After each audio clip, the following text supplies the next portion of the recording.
Back பண்ணிக்கலாம். சுட சுட சாதம்,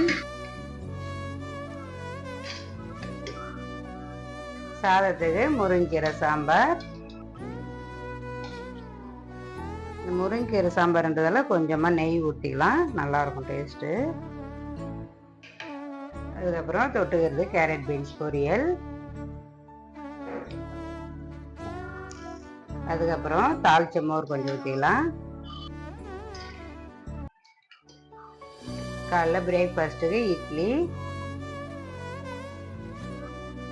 அதுக்கப்புறம் இட்லி தொட்டுக்கிறதுக்கு நல்லா சூப்பரான ஒரு நூக்கல் சட்னி.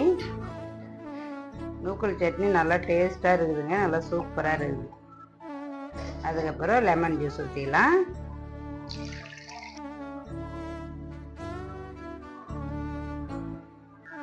சூப்பராக லஞ்சு பாக்ஸ் ரெடி முடிஞ்சது. நாளை இன்னொரு லஞ்சு பாக்ஸ் ரெடி